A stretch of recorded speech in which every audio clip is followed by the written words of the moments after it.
This is Sneaker Gears. My name is Levi, and welcome to a Power Gears episode where we go over training shoes, lifting shoes, and with all the stay-at-home quarantine, all this business with the new kind of normal society we're living in, hopefully that's going to end soon. It's a great time to work out at home. And if you're working out at home, hopefully you can work out in your backyard, outside, possibly go for a run outdoors. I'm really encouraging folks to get out and go running. But some of the best training shoes you can get that I think a lot of people sleep on.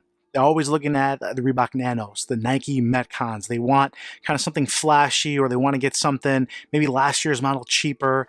But I think the best model that a lot of people don't get that I can highly recommend is Inov-8.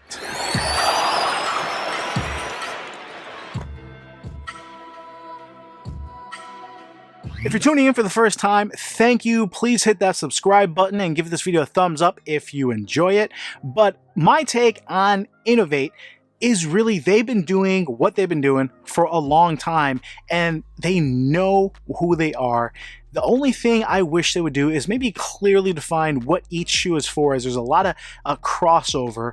But I'm going to give you guys kind of my favorite shoes, what I've used, and what I recommend, and why I think they're better than a lot of the other trainers out in the market. All right, so my first kind of intro to Inov-8 was the Inov-8 232. And the reason for this was I was looking for a zero drop trainer.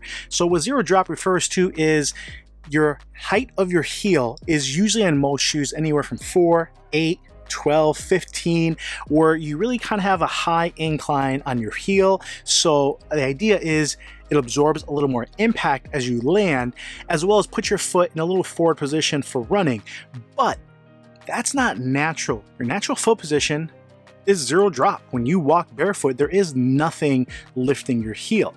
So for training, there is a benefit to having a lifted heel for, say, doing heavy squats or some Olympic lifts where you need a little bit more mobility. But the reverse side of that is having something that is more barefoot, something that is a little more natural feeling. Inov-8 does have different models that cater to wider feet. So something like this, where I'm able to get a nice fit for a wide toe box, something that was a zero drop, but had just enough cushion that you still can do, 400-yard runs in or sprints. So you can do some cardio in. I wouldn't necessarily call these the best runner overall, but they do a good job. So this was my first intro, and I was pleasantly surprised. Inov-8's been around well before the Nike Metcons, and even though Nike obviously has a lot bigger marketing budget, if their styling overall is probably going to be a little bit better, their colorways, Inov-8 has came a long way. Now, from shoe to shoe was a long way for me. Inov-8 has their models structured where their numbers represent essentially what the shoes weigh. So back when that 232 was out, they came out with a 235 replacing it. They had a 250, 265 as far as giving a shoe that had a little bit more of a higher heel drop. And that evolved into what was the 260. So this has, I believe, an 8mm heel drop, so it's a little bit taller, and you absolutely feel it. And again, if you're lifting heavier weights, having a little bit higher heel does give you a little bit mobility. Now, I didn't necessarily not like it, but I do prefer having a little bit lower of a heel drop. But Inov-8 has come a long way with their uppers and materials. To me, this is just a lot better looking shoe. I can't argue with the gum rubber, which is fantastic. The knit on the upper just is a nice fit no matter what foot shape you have. Something like this, what they started doing, and again, this was a couple years after the 232, they have something where they call, and I've got to look here, I think it's just a power heel, but essentially the heel area here, and you can see the different kinds of rubber, where you can see the blue here a little bit, and the darker, this heel portion is much more firm, and that's going to give you quite a bit more solid base when you're lifting heavy. So it does a great job of being completely flexible, being very lightweight, having a decent amount of cushion in the forefoot.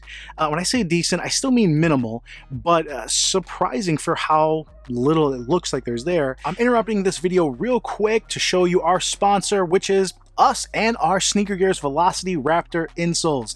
These things are going to add a huge amount of cushion to your shoe, and especially for training shoes. If you have anything from Reebok Nano to the Noble trainers to even the Inov-8s that we're talking about, throwing these in your shoes is going to give you a full length, high energy return insole that really making them into real runners. You don't have to buy a separate running shoe. Use your training shoe, change out the insole, and you're going to have a huge difference. Now they come completely flat like this, but if you can tell here, they do start to mold to your foot. So this is something that is going to give you a little bit of support, but a lot of cushion. Now I don't recommend these for lifting. Take them out because this is going to be bouncy. This is going to give you a lot of energy return and a lot of cushion. So if anything with plyometrics, anything with a lot of high impact box jumps, or you have to go on a run, throw these in there and it's going to feel like you have an entirely different pair of shoes. Back to the video. And then a nice rigid heel so you feel confident in your lifts. This was a really nice surprise and just a huge leap forward. And the nice thing about Inov-8 is they really haven't sat on doing the same thing over and over. Not to say the Nano brand has, they a little bit, or the Metcon line, which kind of year to year kind of rolls over the same thing from the year prior.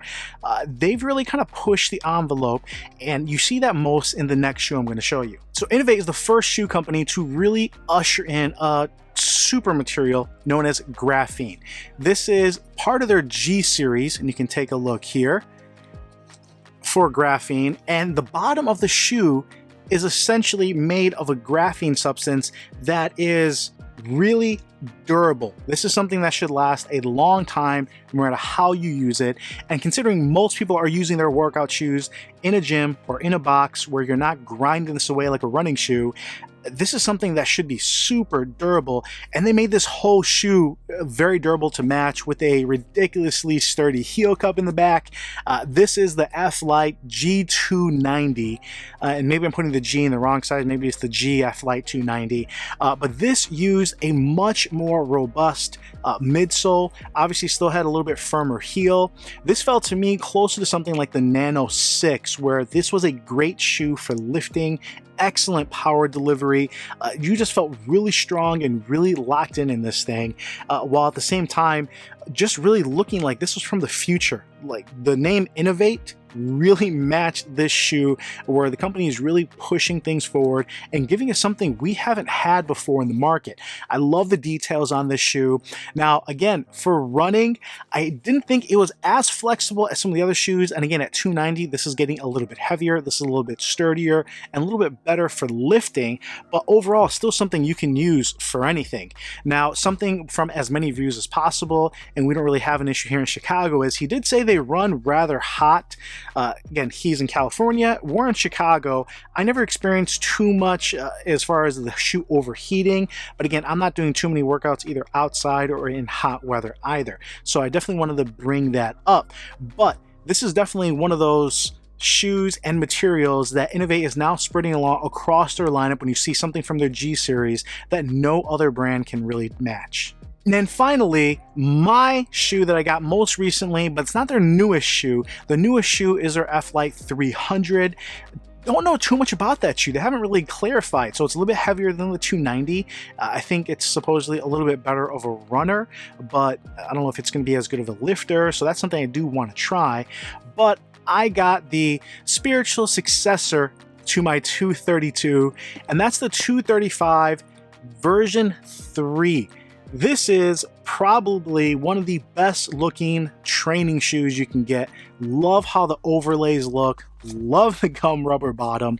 This thing is uber flexible, really lightweight, and it just fits me amazing. Now this is a wide fitting shoe, which is another reason why I love it. When you find a shoe that fits your personal foot best, obviously you're going to gravitate towards that. I was able to go with my true size 12, which with a wide foot, a lot of times in Metcons, I'm having to do a 12.5 or 13. Nanos in general, I have been able to go true to size. So kudos to Reebok for keeping it kind of a wide toe box. Although for those shoes, sometimes a little bit too wide for many people. This with the knit upper, just fits incredible. It's lightweight. Again, for how minimal it is, it's still rather comfortable, but this is I believe it's 0 drop. It might be a 4mm drop. So I'll put it down below there, but either way, it's something where it feels very natural. And this is something that's going to be very similar to your strike movement shoes. I do have just one pair. I do believe it's the Chill Pill. You can see that right here, where you have 2 shoes that are really flexible and light. And honestly, this feels more flexible. This feels lighter. This feels better to lift in as far as going heavy. This is actually quite a bit more comfortable than you would think. And this has a little bit more casual vibes, absolutely.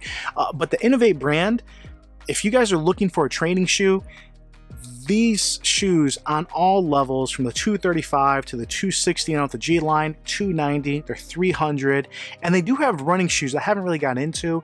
It's simply because I don't know if I can trust their cushion in a running shoe, but maybe that's something I would have to try out. But the Inov-8 brand is something I can recommend to a lot of people. If you're looking to get something just a little bit different than the average Metcon or Nano out there, if you haven't quite found the best fit when you try those shoes on, try Inov-8. You're able to get something that's going to be a little bit lighter, a little more flexible, as well as maybe fit your foot even better than what you had before. Guys, girls, all my athletes out there, hopefully you enjoyed that video. If you did, please give it a thumbs up. If you have any questions down below, or if you want to see me do any comparisons, I am happy to do so. Please put it down in the comments below, and I'll do my best to answer. As always, this is Levi Sneaker Years. I really appreciate you guys, and I'll come at you later.